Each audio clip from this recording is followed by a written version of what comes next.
देखिए दोस्त, अक्सर हमारी बातें जो हैं वो भोजपुरी फिल्म इंडस्ट्री के कुछ करीबी लोगों से होते रहती है और उन्होंने एक बात बताया था, वो आज सच हो गया आपके सामने। ये तस्वीर चिल्ला चिल्ला के बताती है कि जितनी बातें हमको बताई गई थी, पर्सनली बताई गई थी, वो चीज़ें सही है और उसमें ये सारी चीज़ें इंक्लूड थी कि आखिर पवन सिंह इतना गाना क्यों गा रहे हैं, आखिर इतना ज़्यादा स्टेज शो क्यों कर रहे हैं, और इनको अगर इन सब से भोजपुरी के ही मान सम्मान को बढ़ाना है तो ये फिल्में क्यों नहीं करने लगते हैं। और दोस्तों, वो रीजन है चुनाव।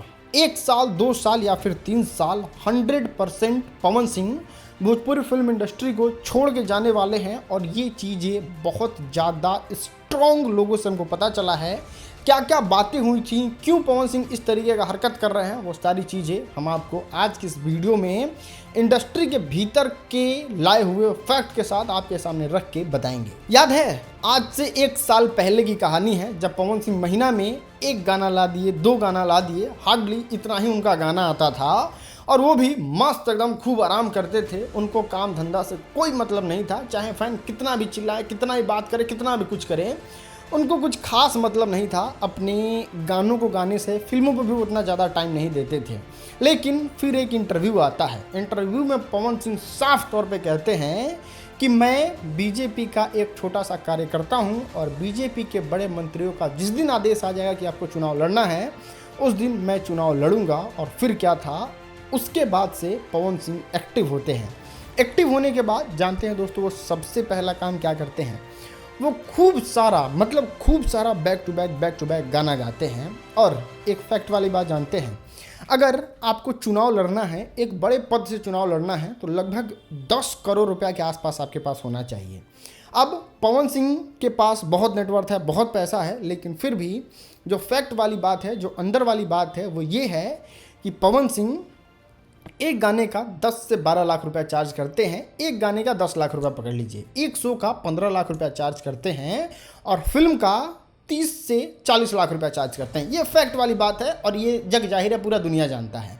अब होता ये है कि पवन सिंह दबा के गाना गा रहे हैं रोज, क्योंकि उनको 10 करोड़ का टारगेट पूरा करना है।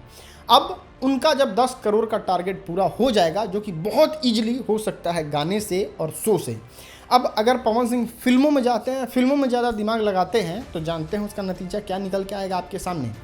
उसका नतीजा निकल के आएगा 35 से 40 लाख रुपया पवन सिंह को तो मिलेगा एक फिल्म के लिए, लेकिन उसमें उनको समय लग जाएगा, जानते हैं कितने दिनों का, 30 दिन से लेके 40 दिन का समय लग जाएगा, जिसमें वो तो ना शो कर पाएंगे और ना गाने रिलीज कर पाएंगे।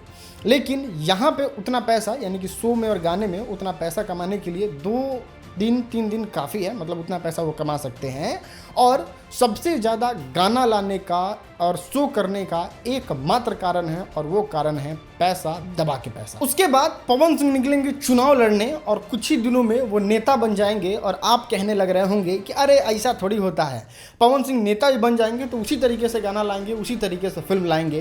तो बबुआ, एगो कहानी जानते हो, आपके हमारे घर के जितने भी बड़े लोग हैं ना, सब लोग कहे हैं कि अगर 2 नाव में पैर रखोगे तो बीच से चिर जाएगा, मतलब कि किसी लायक नहीं रहोगे, ना उस नाव पे ठीक से रहोगे, ना उस नाव पे ठीक से रहोगे, बीचे में गढ़ा में चल जाओगे। तो वही चीज़ है। चलिए एक बहुत ही तगड़ा एग्जाम्पल से हम आपको समझाते हैं। भोजपुरी फिल्म इंडस्ट्री में एक कोहिनूर का हीरा था और वो नाम है रवि किशन। अगर आप नहीं पहचानते होंगे तो अगल बगल बड़े छोटे से जाके उस पर्सनालिटी के बारे में, उस व्यक्तित्व के बारे में पूछिएगा कि रवि किशन भोजपुरी फिल्म इंडस्ट्री के लिए क्या थे।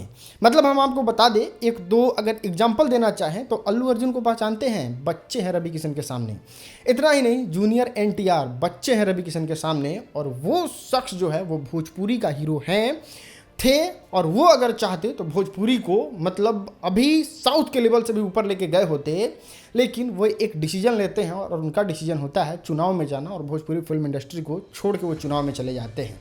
वो भी बड़ा कोशिश करते हैं कि किसी तरीके से हम भोजपुरी में गा ले, बजा ले, ये कर ले, लेकिन वही हो गया 2 नाव पे पैर रखने वाली बात। उसी तरीके से मनोज तिवारी का आपको नाम याद होगा। भोजपुरी को भोजपुरी बनाने में उस व्यक्ति का बहुत बड़ा हाथ है, जिसका फिल्म है ससुरा बड़ा पैसा वाला।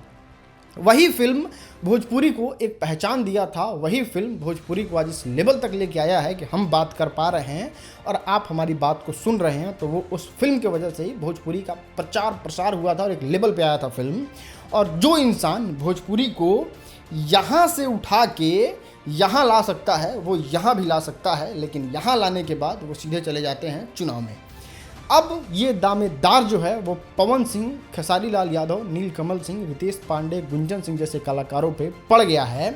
और जिसमें से सबसे टॉप गायकी में अगर बात करें, जो कि भोजपुरी फिल्म इंडस्ट्री जाना जाता है, तो उसमें से शख्स का नाम है पवन सिंह। और आपके सामने ये फैक्ट है, इस बात को गांठ बांध के रख लीजिए कि पवन सिंह 1 साल, 2 साल, 3 साल में भोजपुरी फिल्म इंडस्ट्री को टाटा बाय बाय करेंगे और वो आपको नजर आएंगे चुनाव में। इट्स फैक्ट और this is a very strong fact. दोस्तों, पवन सिंह ही नहीं, गुंजन सिंह भी, जो मगही के बहुत अच्छे गायक हैं, वो भी चुनाव लड़ना चाहते हैं, चुनाव में जाना चाहते हैं। और पवन सिंह का हाल फिलहाल के रवैये को देख के पूरी तरीके से फाइनल है कि वो भी 1 साल, 2 साल, 3 साल में चुनाव में जाएंगे ही, इसको कोई रोक नहीं सकता है। और तब भोजपुरी फिल्म इंडस्ट्री का स्थिति आपको समझ में आएगा कि भोजपुरी फिल्म इंडस्ट्री जो है ना, वो अनाथ है, अनाथ। मतलब जरा सोचिए कि किस तरीके के सुपरस्टार हैं भोजपुरी फिल्म इंडस्ट्री में। इसको आप एक शब्द से तोल सकते हैं जिसको कहा जाता है नमक हरामी। जैसे आप देखिए कि सुपरस्टार जो होते हैं उनके पास जब भोजपुरी फिल्म इंडस्ट्री में आते हैं तो चढ़ने के लिए साइकिल नहीं होता है। मनोज तिवारी ने भी अपनी कहानी बताई, रवि किशन ने भी अपनी कहानी बताई और भी बहुत सारे लोग बताते हैं। उस साइकिल पे नहीं चढ़ने वाले औकात वाले लड़के को भोजपुरी फिल्म इंडस्ट्री, भोजपुरी के ऑडियंस, भोजपुरी से प्यार करने वाले लोग उसके मेहनत के बदौलत उसको इतना प्यार देते हैं, इतना सम्मान देते हैं कि वो मोटरसाइकिल पे चढ़ने लगता है, वो स्कॉर्पियो पे चढ़ने लगता है, वो बोलेरो पे चढ़ने लगता है और चढ़ते चढ़ते वो फॉर्च्यूनर पे आता है, रेंज रोवर पे आता है और हेलीकॉप्टर पे आता है। लेकिन जानते हैं लास्ट में वो क्या करता है? इतनी चीज़ों को देने वाले भोजपुरी को मारता है वो लात कि कहता है, हाँ तुम्हारा औकात है एजा पावर दिखा देवे के, और वो आदमी निकल जाता है सीधे अपनी राह चुनाव लड़ने। और जरा गौर से सोचिए और ध्यान दीजिए कि बिहार की जनता कितनी प्यारी है, भोजपुरी के सुनने वाले कितने अच्छे हैं कि उस सुपरस्टार को वहाँ भी निराश नहीं होने देते हैं। और जितने लोगों ने चुनाव लड़ा है भोजपुरी को छोड़ के, वो सारे लोग विजेता बने हैं, चाहे वो विनय बिहारी हों, रवि किशन हो, मनोज तिवारी हों, दिनेश लाल यादव निरहुआ हो, या फिर कोई भी XYZ कलाकार हो भोजपुरी फिल्म इंडस्ट्री का। दोस्तों, मेरा मानना है भोजपुरी के कलाकारों को इतना ज़्यादा भी भोजपुरी के साथ गंदा व्यवहार नहीं करना चाहिए।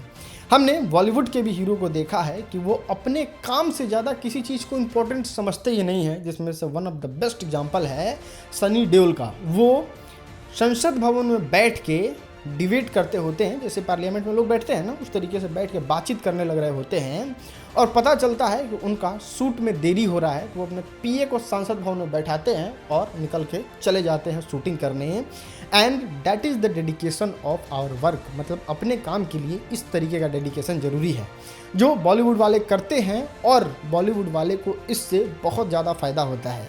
अरे क्या मुख्यमंत्री, क्या सांसद, क्या विधायक, जो सुख सुविधा, पहचान, लोकप्रियता शाहरुख खान की है बॉलीवुड की वजह से, क्या वो किसी नेता बन के हो सकता है? जो सलमान खान की है वो हो सकता है किसी नेता बन के? उसी तरीके से पवन सिंह को भोजपुरी ने इंटरनेशनल स्टार बना दिया, चाइना तक के उनके गाने बनते हैं। लेकिन बिहार में आप कितना नेता मंत्री को जानते हैं 5-6 को छोड़ के? तो ये समझने वाली बात है, ये जीवन की बात है, ये स्वार्थ की बात है, और ये स्वार्थ में सब लोग लिप्त होते जा रहे हैं और 2 सुपरस्टार आपके भोजपुरी से जा रहे हैं। अगर आप लोग नहीं आवाज़ उठाते हैं, आप लोग नहीं बातें करते हैं, तो ये लोग भी भोजपुरी से हमेशा के लिए अलविदा हो जाएंगे। जैसे मनोज तिवारी हो गए, जैसे रवि किशन हो गए, जैसे निरहुआ भी धीरे धीरे हो रहे हैं, उस तरीके से पवन सिंह भी। नहीं कहा जाता है कि बुताने से पहले धधाना, वही हो रहा है अभी आपके साथ जितने भी लोग पवन सिंह के फ़ैन हैं। मतलब अब गाना परमानेंट बंद होने वाला है, इसलिए सुन लीजिए जी भर के जितना सुनना है, क्योंकि पवन सिंह अब नेता बनने वाले हैं। तो ये जो बातें थी वो ना तो स्क्रिप्टिंग से है, ना तो मतलब सोच समझ के है। भोजपुरी फिल्म इंडस्ट्री के अंदर की स्टोरी थी जो हमने सोचा कि आप भाई हैं, आप हमको फॉलो किए हैं, तो ये बात आप तक कैसे नहीं पहुँचाएँ, आपके साथ क्या होने वाला है अगले 1 साल में, 2 साल में, वो हम आपको कैसे नहीं बताएं। और हमने जितना भी बात था अंदर का वो सारा रख दिया। बाकी आप इस पे क्या सोचते हैं नीचे कमेंट करके ज़रूर बताइए। वीडियो देखने के लिए आपका बहुत बहुत बहुत शुक्रिया।